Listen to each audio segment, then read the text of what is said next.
మన Indian geography quick రీజన్లో భాగంగా last క్లాసుల్లో మనం ఇండియా యొక్క ఉనికి క్షేత్ర అమరిక గురించి, ఇండియా యొక్క స్టేట్స్ గురించి, దాని యొక్క నైబరింగ్ కంట్రీస్ గురించి డీటెయిల్గా డిస్కస్ చేసుకోవడం జరిగింది. ఈరోజు ఇంకొక ఇంపార్టెంట్ టాపిక్ గురించి మనం మాట్లాడుకోబోతున్నాం. అదేంటంటే బార్డర్ డిస్ప్యూట్స్, అంటే ఇండియా సరిహద్దు దేశాలతో ఇండియాకు గల వివాదాలు.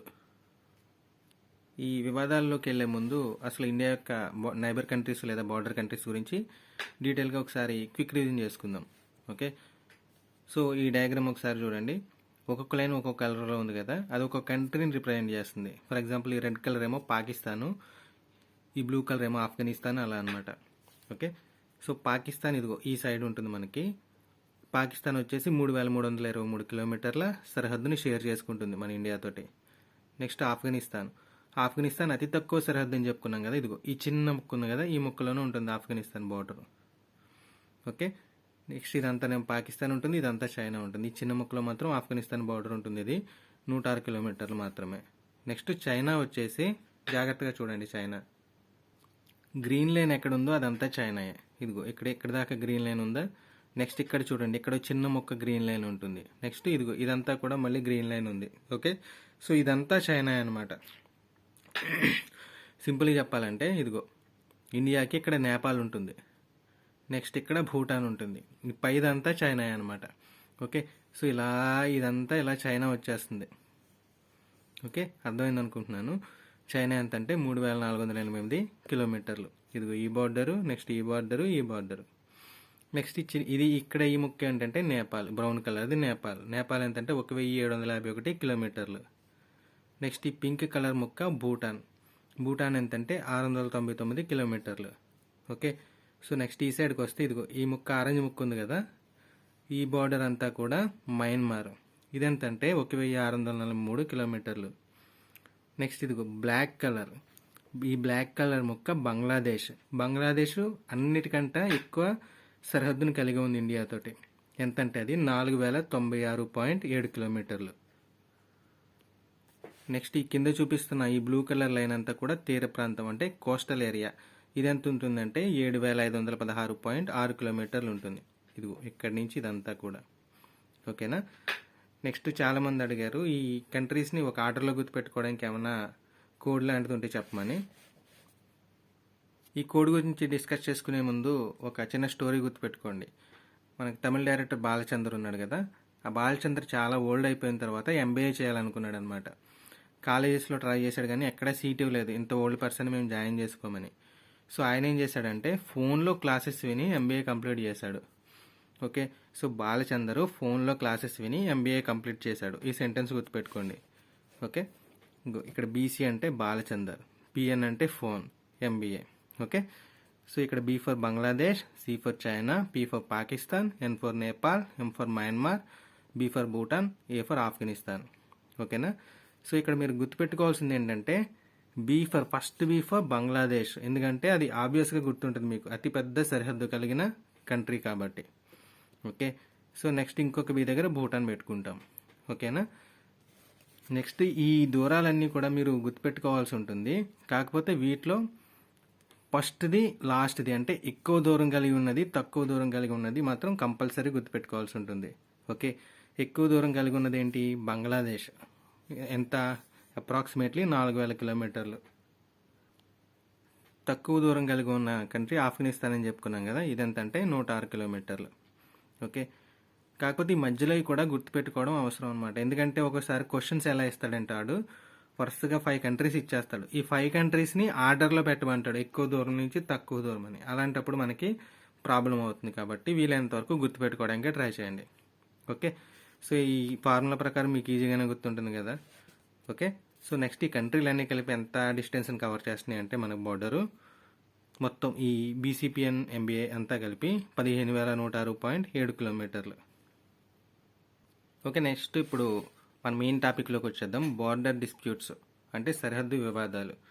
జనరల్గా మనం ఒక చిన్న ఇల్లు కట్టుకుంటాము, మధ్యలో గోడ పెట్టుకుంటాము పక్కింటోడికి మనకి మధ్య. అలాంటప్పుడే వాడికి చాలా గొడవలు వస్తాయన్నమాట. ఓకే, వాడి చెట్టు మన వైపుకి వచ్చిందనో, లేదంటే చెత్త వేసేస్తున్నారనో, లేదంటే గోడ కొంచెం అటు ఇటు అయిందనో చెప్పి ఇలాంటి చిన్న ప్రాపర్టీస్కే పెద్ద గొడవ పడుతుంటాం. సో ఇలాంటి బిగ్ కంట్రీస్ అంటే ఆబ్వియస్గా గొడవలు సహజం అనమాట. ఓకే, ప్రతి నైబరింగ్ కంట్రీస్కి ఎంతో కొంత వివాదం ఉన్న స్థలం కంపల్సరీ ఉంటుంది. ఓకే, కాకపోతే మ్యాక్సిమం టైమ్స్ ఏం చేస్తారంటే వరల్డ్ లీడర్స్ మెచ్యూరిటీని చూపించి మరీ ఎక్కువ గొడవ పెద్దది కాకుండా చూస్తారు. ఓకే, కొన్ని సిచ్యువేషన్స్లో ఏంటంటే మరీ ఇంకా హద్దులు దాటిపోయినప్పుడు యుద్ధాలు అలాంటివి వస్తాయి అన్నమాట. ఓకే, మ్యాక్స్ ఆఫ్ టైం ఏమిటంటే డిప్లొమాటిక్గా ఈ గొడవలన్నింటినీ కూడా సామరస్యంగా పరిష్కరించుకోవడానికి ట్రై చేస్తారు. నెక్స్ట్ మన ఇండియానే తీసుకుంటే ఇండియాకి బార్డర్ డిస్ప్యూట్స్ మెయిన్ రావడానికి రీజన్ ఏంటంటే బ్రిటిష్ వాళ్ళు.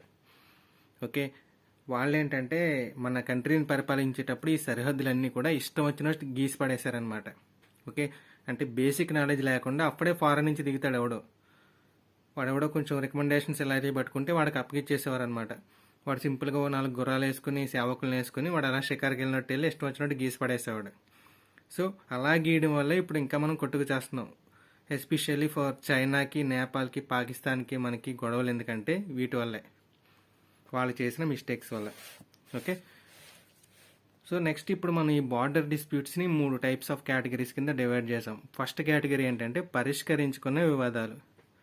అంటే ఒకప్పుడు ఎప్పుడో డిస్ప్యూట్స్ ఉండేవి, ప్రజెంట్ లేవు, ఆల్మోస్ట్ రిజాల్వ్ చేసుకున్నాం. ఓకే, ఆ కంట్రీస్ ఏంటంటే Bangladesh, Sri Lanka. So present as of no మనకి బంగ్లాదేశ్తోనూ శ్రీలంకతోనూ కూడా సరిహద్దు వివాదాలు పెద్దగా ఏం లేవు. ఓకే, చిన్న డిజగ్రిమెంట్స్ అయితే కామన్ అది, కాకపోతే మ్యాక్స్ అయితే ఈ 2 కంట్రీస్తోనూ వివాదాలు ఏమీ లేవు. ఇది బాగా గుర్తుపెట్టుకోవాలి. నెక్స్ట్ గుర్తింపబడిన సరిహద్దులు ఉన్న ప్రాంతాలు ఏంటంటే మయన్మార్, భూటాన్. ఇక్కడ గుర్తింపబడిన సరిహద్దులైనా ఎందుకన్నామంటే కొన్నిసార్లు రివర్స్ని బేస్ చేసుకుని, రివర్స్ అంటే నదులను బేస్ చేసుకుని బార్డర్స్ గుర్తించడం జరిగిందనమాట. సడన్గా ఈ నదులు ఏం చేస్తాయి అంటే వాటర్ ఫ్లో ఎక్కువైనప్పుడు తక్కువైనప్పుడు ఫ్లోని మార్చేసుకుంటాయి, డైరెక్షన్స్ని మార్చేసుకుంటాయి. సో అలాంటప్పుడు బార్డర్స్ చేంజ్ అయిపోతాయి అనమాట. సో అలాంటప్పుడు కొంచెం ప్రాబ్లం అవుతుంది. కొన్ని సందర్భాల్లో ఏంటంటే కొన్ని దీవులను బేస్ చేసుకుని బార్డర్స్, అంటే ఈ మ్యారిటైమ్ తీర సరిహద్దుల విషయానికి వచ్చినప్పుడు కొన్ని దీవులను బేస్ చేసుకుని మనం ల్యాండ్ మార్క్స్ ఏమైనా డిసైడ్ అయ్యామనుకోండి, సడన్గా ఆ దీవులు సముద్రంలో మునిగిపోవడం ఏమైనా జరిగిందనుకోండి, అప్పుడు ప్రాబ్లం అవుతుంది. సో ఈ రకమైన ప్రాబ్లమ్స్ వల్ల మనకి మయన్మార్కి, భూటాన్కి మనకి కొన్ని సరిహద్దు ఇష్యూస్ వచ్చాయి. ఓకే, నెక్స్ట్ తీవ్రమైన వివాదాలు, తీవ్రమైన కాన్ఫ్లిక్ట్స్ ఏ కంట్రీస్తో ఉన్నాయో మనకి మీకు అందరికీ తెలిసిందే. మెయిన్ వచ్చేసి చైనా తోటి, తర్వాత పాకిస్తాను, కొద్దిగా నేపాల్తోను. ఓకేనా, ఇంక ఇక్కడ 2 కంట్రీస్ ఏమో పరిష్కరించేసుకున్నాము. 2 కంట్రీస్కి ఏమో అంతగా సరిహద్దులు గుర్తింపబడలేదు, కాకపోతే వాటితో పెద్ద ఇష్యూ ఏం లేదు. మెయిన్ మనకి ఎక్కువ ప్రాబ్లమాటిక్ కంట్రీస్ అంటే 2. ఓకే, ఈ చైనా యొక్క ప్రోద్బలంతో అప్పుడప్పుడు నేపాల్ కూడా ఈ మధ్య కొంచెం తోక జాడేస్తుంది. ఓకే, సో ఈ 3తోనూ కూడా కొంచెం తీవ్రమైన వివాదాలని చెప్పొచ్చు. సో ఫస్ట్ మనకి మెయిన్ ఎనిమి చైనా అని చెప్పుకున్నాం కదా, చైనాకి మనకి ఉన్న డిస్ప్యూట్స్ ఏమేమి ఉన్నాయో చూద్దాం. చైనాకి ఇండియాకి బార్డర్ ఎంత ఉందని చెప్పుకున్నాము, 3488 కిలోమీటర్లు. ఓకే, ఈ బార్డర్ని మనం 3 సెక్టార్లుగా డివైడ్ చేస్తాం. ఈ ఇన్ఫర్మేషన్ కొంచెం జాగ్రత్తగానండి, చాలా ఇంపార్టెంట్. ఓకే, ఆ 3 సెక్టార్లు ఏంటంటే పశ్చిమ సెక్టార్, మధ్య సెక్టార్, తూర్పు సెక్టార్. ఓకే, పశ్చిమ సెక్టార్, మధ్య సెక్టార్, తూర్పు సెక్టార్. ఇది ఈ చిన్న బొమ్మతోటి మనం దీన్ని ఈజీగా అర్థం చేసుకోవడానికి ట్రై చేద్దాం. ఇక్కడ ఇండియా ఉంది చూడండి, ఇండియాకి ఇక్కడ బార్డర్స్లో 3 కలర్స్ ఉన్నాయి చూడండి. ఇక్కడ రెడ్ కలర్ ఒకటి, ఆరెంజ్ కలర్ ఒకటి, ఇక్కడ బ్లూ. ఓకే, ఈ రెడ్ కలర్లో ఉన్న బార్డర్ని మనం పశ్చిమ సెక్టార్గా కన్సిడర్ చేస్తాం. ఇది బాగా ప్రాబ్లమేటిక్ అనమాట చైనాకి మనకి. నెక్స్ట్ మధ్య సెక్టార్ అంటే ఈ ఆరెంజ్ కలర్ ముక్క, ఇదంతా ప్రాబ్లమేటిక్ కాదు, లైట్ తీసుకోవచ్చు. ఓకే, సో మధ్య సెక్టార్ అంటే ఇది. నెక్స్ట్ తూర్పు సెక్టార్ చెప్పుకున్నాం కదా, సిక్కిం తర్వాత ఉన్న ఈ ముక్క, నెక్స్ట్ ఈ ముక్క, ఈ 2 ముక్కల్ని కలిపి మనం తూర్పు సెక్టార్ అంటాం. రెడ్ లైన్ ఏమో పశ్చిమ సెక్టారు, ఆరెంజ్ లైన్ ఏమో మధ్య సెక్టారు, ఈ 2 బ్లూ లైన్స్ని మనం తూర్పు సెక్టార్ అంటాం. ఓకే, సో ఫస్ట్ పశ్చిమ సెక్టార్ చూద్దాం. మొత్తం బార్డర్ ఎంత అనుకున్నాం మన చైనాకి ఇండియాకిను, 3488 కిలోమీటర్లు. దీనిలో పశ్చిమ సెక్టార్ వచ్చేసి 2152 కిలోమీటర్లో ఉంటుంది. ఓకే, ఈ పశ్చిమ సెక్టార్ బార్డరు మన లడఖ్కిను నెక్స్ట్ చైనాకి చెందిన క్సిన్జియాంగ్ అనే ప్రాంతానికి మధ్యలో ఉంటుంది ఈ బార్డర్. ఇక్కడ మెయిన్ కాన్ఫ్లిక్ట్ ఏరియా ఏంటంటే అక్సాయ్ చైన్. ఈ అక్సాయ్ చైన్ అనే ప్రాంతం బాగా వివాదాస్పదమైందనమాట. అది ఎందుకైందంటే ఇంతకుముందే మనం చెప్పుకున్నట్లుగా బ్రిటిష్ వాళ్ళ తప్పు వల్ల అయింది. ఓకే, బ్రిటిష్ వాళ్ళు మనకి చైనాకి మధ్య బార్డర్ గేమ్ అని జాన్సన్స్ అనే ఒక అబ్బాయిని పంపించారు. జాన్సన్. ఓకే, ఈ జాన్సన్ అనేవాడు ఎప్పుడు వచ్చాడంటే 1865లో వచ్చి వాడు ఒక బార్డర్ గీశాడు. దాన్ని ఏమంటాం అంటే జాన్సన్స్ లైన్ అంటాం. ఆ బార్డర్ ప్రకారం ఎక్సై చిన్ ఏ ప్రాంతానికి చెంది ఉందంటే జమ్మూ అండ్ కాశ్మీర్, అంటే ప్రస్తుతం లడక్ అంటున్నాం కదా, ఆ ప్రాంతానికి చెందిందని చెప్పి వీడు బార్డర్ గీశాడు ఈ జాన్సన్ అనే ఆయన. జమ్మూ అండ్ కాశ్మీర్ అంటే మనకి ఆబ్వియస్గా ఇండియాలోనే ఉంది కాబట్టి అది ఇండియాకి చెందుతుందని చెప్పడం జరిగింది ఈ జాన్సన్ అనేవాడు 1865లో. బ్రిటిష్ వాళ్ళు అక్కడితో ఊరుకోకుండా మళ్ళీ 1893లో ఇంకొకటి పంపించారు, మెక్డొనాల్డ్ అనే ఆయన్ని. వాడేం చేశాడంటే ఎక్సై చిన్ని చైనాలో కలిపేశాడు. Okay, so according to Johnson's line ఏంటంటే ఈ ఎక్సై చిన్ ప్రాంతం ఇండియాలో ఉంటుంది, మెక్డొనాల్డ్స్ లైన్ ప్రకారం చైనాలో ఉంటుంది. సో ఆబ్వియస్గా ఏం చేస్తాం, ఇండియన్స్ మాకు జాన్సన్స్ లైనే ప్రామాణికం అని చెప్పి మనం ఎక్సై చిన్ మన దాంట్లో కన్సిడర్ చేస్తాము. చైనా వాడు ఏం చేస్తాడు, మెక్డొనాల్డ్స్ లైన్ ఫాలో అవుతాను నేనని చెప్పి అది మాకే సొంతం అని ఆడంటాడు. ఓకే, కాకపోతే ఇక్కడ అల్టిమేట్గా ప్రజెంట్ ఈ ఎక్సై చిన్ అనే ప్రాంతం చైనా ఆక్యుపెన్సీలోనే ఉందన్నమాట. యాక్చువల్గా ఈ ప్రాంతాన్ని చైనా ఆక్యుపై చేసుకునేటప్పుడు మన ప్రధానమంత్రి ఎవరు, జవహర్లాల్ నెహ్రూ అనమాట. ఓకే, అప్పుడు ఆయన రాజ్యసభలో మాట్లాడుతూ అన్నాడంట, అక్కడ గడ్డి కూడా మొలవదు, ఈ ఎక్సై చిన్ అనే ప్రాంతంలో గడ్డి కూడా మొలవదు, దానివల్ల మనకేమో ఉపయోగం లేదు, సో ఇచ్చేద్దాం అన్నట్టు మాట్లాడాడంట. అప్పుడు మహావీర్ చాగే అన్న ఒక పర్సన్ లేచి, ఆయనకి బాల్ హెడ్ ఉంటుంది, నెహ్రూకి బాల్ హెడ్ ఉంటుంది, సో ఆయన క్యాప్ తీసి అన్నాడంట, మీకు తల మీద వెంట్రుకలు మొలవు, నాకు తల మీద వెంట్రుకలు మొలవు, అలా అని చెప్పి మన తలలు కూడా ఎవరికైనా అడిగితే ఇచ్చేస్తామా అని అడిగాడంట. ఓకే, సో దాని తర్వాత చాలా ఇష్యూస్ అయినాయి. కాకపోతే ఆబ్వియస్గా ఫైనల్గా ఏమైందంటే ఇది చైనా వాడి హ్యాండ్ ఓవర్కి వెళ్ళిపోయింది, ఎక్సై చిన్ అనే ప్రాంతం. ఓకే, సో నెక్స్ట్ ఇక్కడ ఈ బ్లూ కలర్ లైన్ కనిపిస్తుంది కదా మనకి, దీన్ని లైన్ ఆఫ్ యాక్చువల్ కంట్రోల్ అంటాం. ఓకే, సో ఎక్సై చిన్ దగ్గర చైనా వాడికి మనకి బార్డర్ లైన్ ఏదంటే ఈ line of actual control, LAC అంటాం దీన్ని. నెక్స్ట్ ఇక్కడ చిన్న క్లారిఫికేషన్, ఎల్ఓసి అని ఒకటి ఉంటుంది, లైన్ ఆఫ్ కంట్రోల్ అని. దాన్ని నియంత్రణ రేఖ లేదా పూంచ్ రేఖ అంటాం. అది పాకిస్తాన్కి ఇండియాకి మధ్య ఉంటుంది. ఓకే, క్లియర్గా ఉంది కదా. ఎల్ఏసి అంటేనేమో చైనా వాడికి మనకిను, ఎల్ఓసి అంటే పాకిస్తాన్కి మనకి. ఈ క్లారిటీ ఉండాలి మనకి. ఓకే, సో పశ్చిమ సెక్టార్లోని ఎక్సై చిన్ ప్రాంతము ఫస్ట్ కాన్ఫ్లిక్ట్ ఏరియా అనమాట చైనాకి మనకిను. నెక్స్ట్ మధ్య సెక్టారు అంటే చెప్పాను కదా ఈ ఆరెంజ్ ముక్క, ఇక్కడ మనకి పెద్ద ప్రాబ్లమ్స్ ఏమి లేవు. ఇది 625 కిలోమీటర్లు ఉంటుంది. ఓకే, మన సైడ్ ఏమో హిమాచల్ ప్రదేశ్, ఉత్తరాఖండ్ ఉంటాయి, చైనా వాడి సైడ్ ఏమో టిబెట్ ఉంటుంది. ఓకే, ఈ మధ్య సెక్టార్ బార్డర్స్. నెక్స్ట్ దీంట్లో పెద్దగా డిజగ్రిమెంట్స్ లేవని చెప్తున్నాము. నెక్స్ట్ తూర్పు సెక్టార్ అంటే ఇది బ్లూ కలర్ లైన్, ఈ ముక్క ఇది మళ్ళీ మనకి ప్రాబ్లమేటిక్గా ఉంది. ఈ తూర్పు సెక్టార్ ఎంత ఉందంటే 1140 కిలోమీటర్లు ఉంది. ఈ బార్డర్ లైన్ ఎక్కడ ఉందంటే భూటాన్కి, నెక్స్ట్ మన టిబెట్, భారత్, మయన్మార్ 3 కంట్రీలు కలిసి ప్లేస్ ఉంటుంది కదా, ఆ ప్లేస్కి కనెక్ట్ అవుతూ ఉంటుంది ఈ తూర్పు సెక్టార్ అనేది. ఓకే, మనం చిన్నప్పటి నుంచి చదువుకున్నాం కదా, చైనాకి ఇండియాకి మధ్య ఉన్న బార్డర్ లైన్ ఏమంటారంటే మెక్ మోహన్ రేఖ అంటారని. ఆ మెక్ మోహన్ రేఖ కూడా ఈ తూర్పు సెక్టార్ బార్డర్నే మనం మెక్ మోహన్ రేఖ అని పిలుస్తాం. ఈ మెక్ మోహన్ రేఖని ఏ ఒప్పందం ప్రకారం డ్రా చేశారంటే సిమ్లా ఒప్పందం, 1914లో జరిగిన సిమ్లా ఒప్పందం ప్రకారం ఈ మెక్ మోహన్ రేఖని డ్రా చేయడం జరిగింది. ఓకే, సో ఈ మెక్ మోహన్ రేఖ డ్రా చేసిన ఈ సిమ్లా ఒప్పందంలో ఎవరెవరు పాల్గొన్నారంటే బ్రిటిష్ ఇండియా తరపు నుంచి మన అధికారులు, నెక్స్ట్ టిబెట్ నుంచి కొంతమంది అధికారులు పాల్గొని సంతకాలు చేసుకోవడం జరిగింది ఒక బార్డర్ని డిసైడ్ అయ్యి.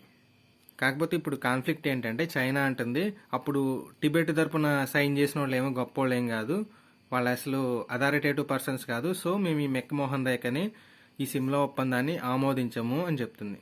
ఓకే, సో ప్రజెంట్ మనకి చైనాకి డిస్ప్యూట్ ఏరియాస్ ఏమున్నాయంటే పశ్చిమ సెక్టార్ ఒకటి, తూర్పు సెక్టార్ ఒకటి. పశ్చిమ సెక్టార్లోని ఎక్సై చిన్ ఆల్మోస్ట్ చైనా హ్యాండ్ ఓవర్లోనే ఉంది. ఓకే, ఈ తూర్పు సెక్టార్ గురించి ఇంకా కాన్ఫ్లిక్ట్స్ నడుస్తున్నాయి మెక్ మోహన్ రేఖ బార్డర్లో.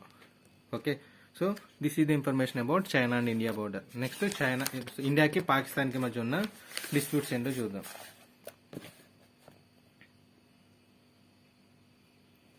ఈ పాకిస్తాన్ గురించి మనం స్పెషల్గా చెప్పుకోవాల్సిన పని లేదు, మనందరికీ న్యూస్ పేపర్లో అప్పుడప్పుడు చూస్తూనే ఉంటాం, మూవీస్లో కూడా. ఓకే, సో పాకిస్తాన్కి మనకి మెయిన్ 4 ఏరియాస్లో కాన్ఫ్లిక్ట్స్ ఉన్నాయన్నమాట. ఫస్ట్ ఏంటంటే Jammu and Kashmir, Pak occupied Kashmir and Gilgit Baltistan. ఈ గిల్జిట్ బాల్టిస్తాన్ అనేది చాలా క్రూషియల్ ఏరియా అనమాట. ఓకే, ఇదిగో మన ఇండియా ఇక్కడ ఉంటుంది కదా, ఇది ఎక్సై చిన్ ఆల్రెడీ చైనా వాడు పెట్టేసుకున్నాడని చెప్పాను కదా. నెక్స్ట్ ఈ ముక్క ఉంది కదా, ఈ ముక్క పాకిస్తాన్ వాడు హ్యాండ్ ఓవర్లో ఉంది ప్రజెంట్. ఓకే, కాన్ఫ్లిక్ట్స్ నడుస్తున్నాయి. ఈ గిల్జిట్ బాల్టిస్తాన్ అనే ఈ గ్రీన్ కలర్ ముక్క పాకిస్తాన్ వాడు హ్యాండ్ ఓవర్లో ఉంది. Okay, so main conflict area అంటే ఫస్ట్ మనకి జమ్మూ అండ్ కాశ్మీర్, పాక్ ఆక్యుపైడ్ కాశ్మీర్, దీన్ని పీఓకే అంటాము. నెక్స్ట్ గిల్జిట్ బాల్టిస్తాన్. ఓకే, దీన్ని దురాక్రమణ చేసిందనమాట పాకిస్తాన్. అరౌండ్ దురాక్రమణ చేసి 78,000 స్క్వేర్ కిలోమీటర్లు అంటే చదరపు కిలోమీటర్ల దూరాన్ని ఆక్యుపై చేసింది. ఆక్యుపై చేయడంతో ఆపలేదా ఏదో, ఏం చేశాడంటే చైనా పాకిస్తాన్ సరిహద్దు ఒప్పందం అని ఒక ఒప్పందాన్ని చేసుకున్నాడు చైనాతోటి 1963లో. ఒప్పందం చేసుకుని ఈ పాక్ ఆక్రమిత కాశ్మీర్లో చిన్న ముక్కని చైనాకి హ్యాండ్ ఓవర్ చేసాడు. ఎంత ముక్క అంటే 5,108 చదరపు కిలోమీటర్ల ముక్కని, పాక్ ఆక్యుపైడ్ కాశ్మీర్లో ఉన్న ముక్కని చైనాకి రాసి ఇచ్చేసాడు పాకిస్తానోడు. ఓకే, సో క్లారిటీ ఉంది కదా. ఈ గ్రీన్ కలర్ అంతా పాక్ ఆక్యుపైడ్ ప్లేస్. నెక్స్ట్ ఇది ఈ ముక్క కనిపిస్తుంది కదా ఇక్కడ బ్రౌన్ కలర్ ముక్క, దీన్ని చైనాకి రాసి ఇచ్చేసాడు పాకిస్తానోడు. ఓకే, సో ఇది J and K, PoK and Gilgit Baltistan. Next Gilgit Baltistan తర్వాత సియాచిన్ గ్లేషియర్ అని ఉంటుంది. ఓకే, ఈ సియాచిన్ గ్లేషియర్ ఎక్కడ ఉంటుందంటే ఈ పాకిస్తాన్కి రాసిచ్చేసిన ముక్కకి కింద ఉంటుంది. ఇది ఈ పింక్ కలర్ ముక్క ఉంది కదా, దీన్నే సియాచిన్ గ్లేషియర్ అంటాం.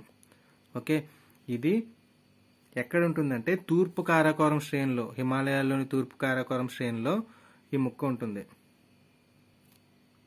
ఈ ముక్క యాక్చువల్ గ్రౌండ్ పొజిషన్ లైన్కి అంటే ఏజీపీఎల్కి తూర్పు సైడ్ ఉంటుందన్నమాట.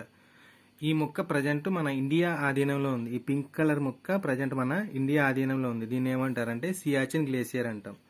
ఇది మన ఇండియా హ్యాండ్ ఓవర్లోకి ఎలా వచ్చిందంటే 1984లో ఆపరేషన్ మేఘదూత్ అనే ఒక ఆపరేషన్ ద్వారా దీన్ని మన ఇండియన్ ఆర్మీ స్వాధీనం చేసుకోవడం జరిగింది. ఓకే, సో ఇక్కడ మళ్ళీ గుర్తుపెట్టుకోండి, గిల్జిట్ బాల్టిస్తాన్ అనే ప్రాంతం ఏమో పాకిస్తాన్లో ఉంది. గిల్జిట్ బాల్టిస్తాన్ పాక్ ఆక్యుపైడ్ ప్లేస్ అనమాట. అది సియాచిన్ గ్లేషియర్ ఏమో మన ఇండియా ఆక్యుపైడ్ ప్లేస్.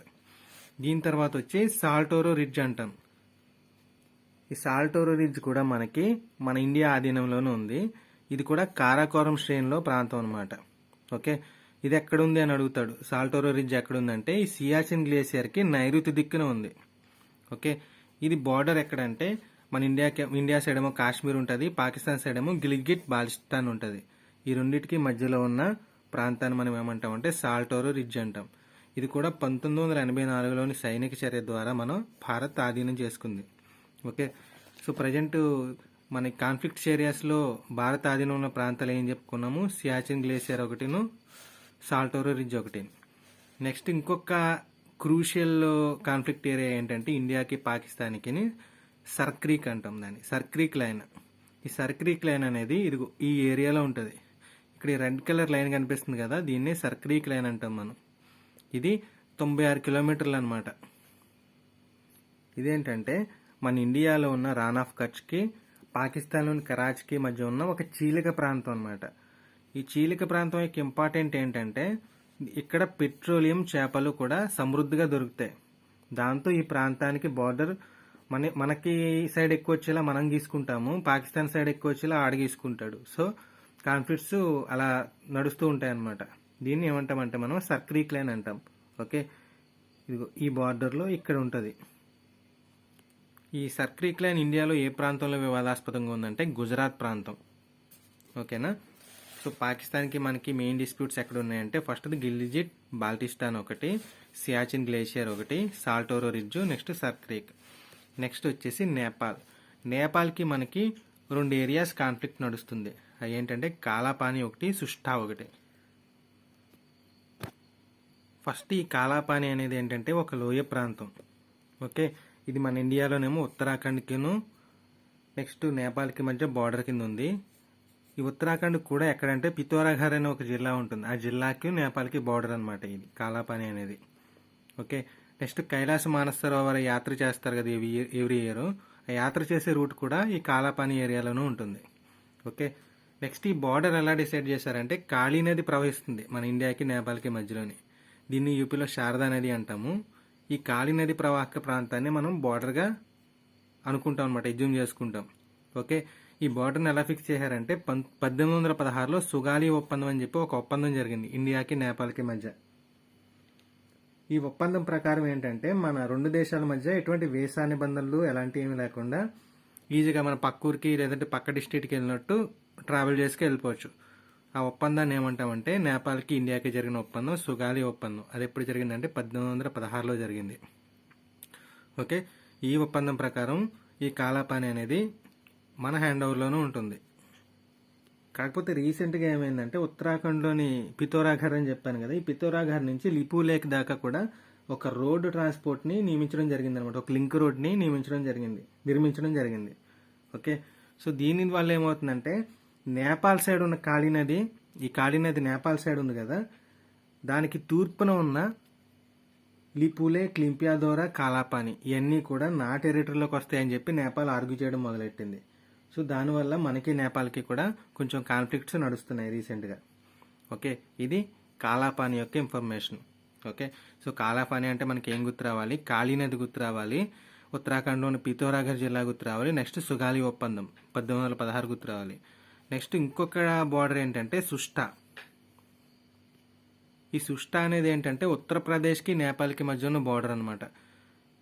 దీని మీద కూడా మనకి చాలా కాన్ఫ్లిక్ట్స్, గొడవలు అవుతున్నాయి. ఈ గొడవలు ఎందుకు అవుతున్నాయంటే మీకు స్టార్టింగ్లో చెప్పాను, నదుల్ని బార్డర్గా మనం నిర్ణయించుకోవడం వల్ల మనకి ప్రాబ్లమ్స్ ఏమొస్తాయంటే అవి సడన్గా డైరెక్షన్స్ చేంజ్ చేసేసుకుంటాయి. సో దానివల్ల ఏమవుతుందంటే ఒక సైడ్ ఎక్కువ ఉండేది తక్కువ అవుతుంది, తక్కువ ఉండేది ఎక్కువ అవుతుంది బార్డర్. సో ఈ సుష్టాతో అలానే జరిగింది. ఈ సుష్టా అనేది మన ఇండియాకి నేపాల్కి మధ్య ఉన్న గండక్ రివర్ అనే ఒక రివర్ని బార్డర్గా డిసైడ్ చేసుకున్నాం మనం. ఓకే, దీన్నే నేపాల్లో నారాయణి రివర్ అంటాం. ఓకే, గండక్ రివర్ని నేపాల్లో నారాయణి రివర్గా పిలుస్తారు. సో ఏమవుతుందంటే ఇక్కడ ఈ గండక్ రివరు దిశలను మార్చుకోవడం ద్వారా మనకి నేపాల్కి బార్డర్లో చేంజెస్ వస్తున్నాయి. సో ఇది నాదంటే నాదని చెప్పి సుష్టా ప్రాంతం రెండు దేశాలు కూడా దెబ్బలాడుకుంటున్నాయి అనమాట. ఓకే, సో నేపాల్కి మనకి ఉన్న కాన్ఫ్లిక్ట్స్ ఏరియా ఏంటి? కాలాపాని ఒకటి, నెక్స్ట్ సుష్టా ఒకటి. సో మెయిన్ డిస్కస్ చేసుకున్నాం. నెక్స్ట్ చిన్న చిన్న ప్రాబ్లమ్స్ ఉన్న కంట్రీస్ ఉన్నాయి. వాటిలో ఫస్ట్ ఏంటంటే శ్రీలంక. శ్రీలంకకి మనకి ల్యాండ్ తోటి ఏమీ డైరెక్ట్ కనెక్షన్ లేదు, తీర సరిహద్దు ఉంది. దీన్నే మ్యారిటైమ్ బౌండరీ అంటాం. ఓకే, ఈ రెండింటికి మధ్య 30 కిలోమీటర్స్ దూరం, 30 కిలోమీటర్స్ విడ్త్తో ఒక పాక్ ఆకాతం అనే ఒక ప్లేస్ ఉంది.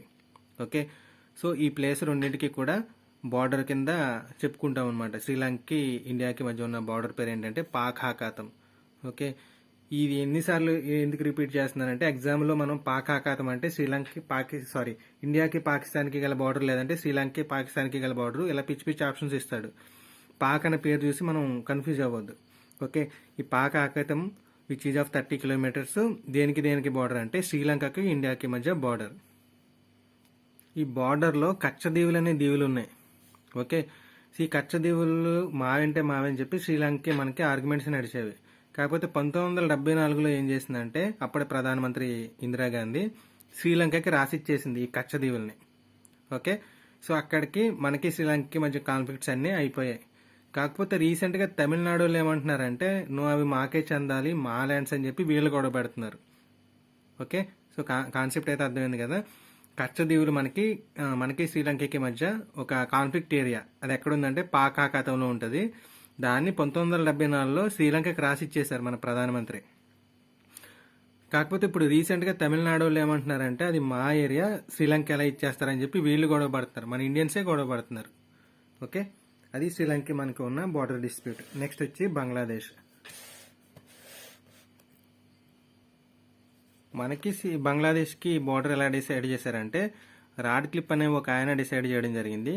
సో ఆయన గీసిన బార్డర్ని ఏమంటామంటే రాడ్ క్లిప్ అవార్డు అంటాం. ఓకే, ఈ సరిహద్దుని నిర్ణయించిన దాన్ని ఏమంటామంటే రాడ్ క్లిప్ అవార్డు అంటాం. ఇది ఎప్పుడంటే 17th ఆగస్ట్ 1947లో డిసైడ్ చేయడం జరిగింది మన ఇండియాకి బంగ్లాదేశ్కి మధ్య బార్డర్ని. సో ఈ బార్డర్ డిసైడ్ చేసినప్పుడు కాన్ఫ్లిక్ట్ ఏరియా ఎక్కడ వచ్చిందంటే ఎన్క్లేవ్స్ లేదా చితామహల్ అనే ప్లేసు మాకు కావాలని చెప్పి ఇండియాకి బంగ్లాదేశ్కి మధ్య కొంచెం గొడవలు అవుతూ ఉండేవి మొన్నటి వరకు. ఓకే, ఈ ప్లేస్ అది భారత్కి బంగ్లాదేశ్కి మధ్య కాన్ఫ్లిక్ట్ ఏరియా ఏదంటే ఎన్క్లేవ్స్ లేదా చితామహల్. కాకపోతే దీనికి పరిష్కారం కూడా అయిపోయింది. మనం ఫస్ట్లో చెప్పుకున్నాం కదా. ఈ పరిష్కారం ఎలా అయిందంటే 100వ రాజ్యాంగ సవరణ ద్వారా 7th మే 2015న పంచేసుకున్నాం అనమాట, బంగ్లాదేశ్ మనము కూడా. ఓకే, సో ఇలా పంచుకున్నప్పుడు భారత్ వాటాకి ఎంత వచ్చిందంటే 2777.38 ఎకరాలు వచ్చింది. ఓకే, అది బంగ్లాదేశ్కి ఎంత వచ్చిందంటే 2267 ఎకరాలు వచ్చింది. ఓకే, సో మనమే కొంచెం పెద్ద మనసు చేసుకుని బంగ్లాదేశ్తో వివాదాలు ఎందుకని చెప్పి బంగ్లాదేశ్కి కొంచెం ల్యాండ్ ఇచ్చేయడం జరిగింది 100వ రాజ్యాంగ సవరణ ప్రకారం 2015లో. ఓకే, ఎన్క్లేవ్స్ లేదా చితామహల్. నెక్స్ట్ ఎన్క్లేవ్స్ లేదా చితామహల్ కాకుండా ఇంకొక ఏరియా మీద కూడా మనకి బంగ్లాదేశ్కి మధ్య కాన్ఫ్లిక్ట్స్ నడుస్తున్నాయి. ఓకే, ఈ ఏరియా ఎక్కడ ఉందంటే బంగాళాఖాతంలో ఉంటుంది. వాటికి రకరకాల పేర్లు ఉన్నాయి. న్యూమూర్ అనొచ్చు, దక్షిణ తలపట్టి అనొచ్చు, లేదంటే బంగబంధు ఐలాండ్స్ అంటాం అనమాట. ఇవి చిన్న చిన్న ద్వీపాలు. ఓకే, ఈ ఐలాండ్స్ ప్రజెంట్ మన ఇండియా ఆధీనంలోనూ ఉన్నాయి. వీటితో ప్రాబ్లం ఏంటంటే ఎప్పుడు కాన్స్టెంట్గా ఉండవు. కొన్ని రోజులు సముద్రంలో ఉండిపోతాయి, కొన్ని రోజులు పైకి వస్తాయి, మళ్ళీ మునిగిపోతాయి, మళ్ళీ పైకి వస్తాయి. సో ఇలా రావడం ద్వారా మనకి బార్డర్ కాన్ఫ్లిక్ట్స్ అనేవి వచ్చాయి. ప్రజెంట్ అయితే మన భారత ఆధీనంలోనూ ఉన్నాయి. ఓకే, ఎన్క్లేవ్స్ ఆర్ చితామహల్ ఏమో మనం పనిచేసుకున్నాము. ఈ న్యూమ్యూర్ లేదా దక్షిణ తలపట్టి లేదా బంగబంధు ద్వీపాలు అయితే బంగాళాఖాతంలో ఉంటాయి, ప్రజెంట్ మన భారత ఆధీనంలోనూ ఉన్నాయి. ఓకే, ఇంకా లాస్ట్ కంట్రీ వచ్చేసి భూటాన్. ఈ భూటాన్ అనేది చాలా చాలా చాలా ఇంపార్టెంట్ ప్రజెంట్. ఓకే, సో మనకి ఇక్కడ గుర్తుపెట్టుకోవాల్సిన పాయింట్ ఏంటంటే భూటాన్లో మనకి వివాదాస్పదమైన ప్రాంతం ఏంటంటే డోక్లాం. ఈ డోక్లాం అనేది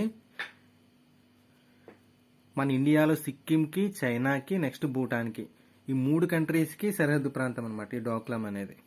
ఓకే, ఆ టచింగ్ పాయింట్ ఏదైతే ఉందో అక్కడి నుంచి స్టార్ట్ అవుతుంది డోక్లాం అనేది.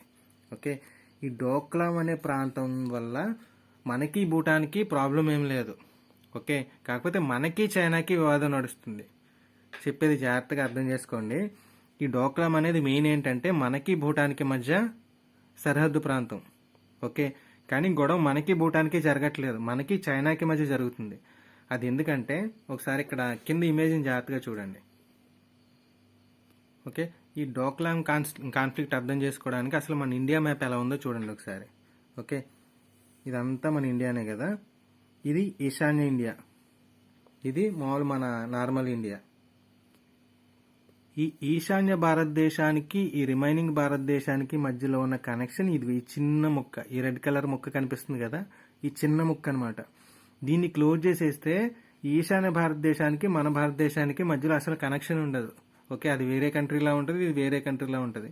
ఈ చిన్న ముక్క ఏదైతే ఉందో ఇదే రెండింటిని కనెక్ట్ చేసి ఈ మొత్తాన్ని సింగిల్ ఇండియాగా, అంటే వీళ్ళు మన బ్రదర్స్ అండ్ సిస్టర్స్గా మనం కన్సిడర్ చేయడానికి కారణం ఏంటంటే ఇది ఈ చిన్న ముక్క అనమాట. ఈ చిన్న ముక్క ఎక్కడ కనెక్ట్ అయి ఉంటుందంటే వెస్ట్ బెంగాల్ దగ్గర కనెక్ట్ అయి ఉంటుంది. ఈ ముక్కను మనం ఏమంటామంటే సిల్గురి లేదా చికెన్ నెక్ అంటాం. ఓకే, ఈ ముక్క ఇక్కడ ఉంటుంది. ఓకే, సో మళ్ళీ నెక్స్ట్ ఇందాక పాయింట్కి వచ్చేద్దాం. సిక్కింకి, భూటాన్కి, చైనాకి ఈ మూడింటికి ఉన్న బార్డర్ ఉంది కదా, డోక్లాం అనేది ఇక్కడ ఉంటుంది. ఓకే, ఇప్పుడు చైనా వాడు ఏం చేస్తున్నాడంటే ఈ డోక్లాం దగ్గర రోడ్డు మార్గాల్ని నిర్మిస్తున్నాడు. దీనికి అసలు ఈ ల్యాండ్కి ఓనర్ ఎవడంటే భూటాన్. ఈ భూటాన్ వాడు అంటే అబ్జెక్ట్ చేస్తున్నాడు, మా ల్యాండ్లో నువ్వు రోడ్లు నిర్మించడం ఏంటని. కాకపోతే చైనా అంటే ఇంత బిగ్ దేశం. ఓకే, మిలిటరీ పవర్ ఉంది, ఎకనామిక్ పవర్ ఉంది. భూటాన్ అనేది చిన్న దేశం. సో వీడేంటంటే గట్టిగా ఎదురు చెప్పలేకపోతున్నాడు. ఈ చైనా వాడు ఏం చేస్తున్నాడు, ఇదంతా ఇలా రోడ్డు వేసుకుంటూ వచ్చేస్తున్నాడు. ఈ రోడ్డు వేసుకుంటూ వచ్చి ఎక్కడికి వస్తాడు, ఈ సిల్గురి లేదా చికెన్ నెక్ దగ్గరకు వస్తాడు. ఓకే, సో ఆటోమేటిక్గా ఇండియాలోకి ఎంటర్ అయిపోవడానికి వాడికి ఈజీ ఉంటుంది ఇక్కడ రోడ్ వేసుకుంటే ఈ డోక్లాం ప్లేస్లో. సో అందుకని మనం ఏం చేస్తున్నాం అంటే మనం భూటాన్కి సపోర్ట్ చేస్తున్నాం ఈ చైనా వాడితో ఈ రోడ్లు వేయించకుండా చేయడానికి. సో యాజ్ ఆఫ్ నౌ అయితే మేము సమర్థించాం నీ నిర్ణయాన్ని, నువ్వు రోడ్లు వేయడం ఆపేయాల్సిందే అని చెప్పి మనం చైనా వాడితో గొడవ పడుతున్నాము. అంటే ఇండైరెక్ట్గా భూటాన్కి సపోర్ట్ చేస్తున్నాము. ఈ కాన్ఫ్లిక్ట్స్ అయితే ఇలా నడుస్తూనే ఉంది. ఓకే, సో ఇక్కడ కన్ఫ్యూజన్ ఏమవద్దు. మన ఈశాన్య భారతదేశాన్ని మిగతా భారతదేశాన్ని కలిపే ప్రాంతాన్ని ఏమంటామంటే మనం సిలిగురి లేదా చికెన్ నెక్ అంటాము. ఇది వెస్ట్ బెంగాల్లో ఉంటుంది ఈ ముక్క. ఓకే, దీనిపైన ఇది ఎక్కడ సిక్కిం ఉంటుంది. ఈ సిక్కింకి భూటాన్కి బార్డర్ని ఏమంటాం అంటే మనం డోక్లాం అంటాం. ఈ డోక్లాం ప్లేస్లో చైనా వాడు రోడ్డు వేసుకుంటున్నాడు. ఈ రోడ్డు వేసుకుని జాగ్రత్తగా ఇది ఈ చికెన్ నెక్ దగ్గరకు వచ్చేసి మనతో గొడవలు పెట్టుకుందామని వాడు ప్లాన్ అనమాట. అందుకనే దాన్ని మనం తిప్పి కొడుతున్నాం. ఓకే, సో ఇది భూటాన్కి మనకి మధ్య ఉన్న బార్డర్ డిస్ప్యూట్స్. ఓకే, సో ఇక్కడతోటి మనకి ఇండియన్ జాగ్రఫీలో మెయిన్ కంటెంట్స్ అన్నీ కంప్లీట్ అయిపోయాయి. మన ఇండియాలో ఏముంటాయి, వాటి చుట్టుపక్కల కంట్రీస్ ఏముంటాయి, వాటికి సంబంధించిన బార్డర్ డిస్ప్యూట్తో సహా.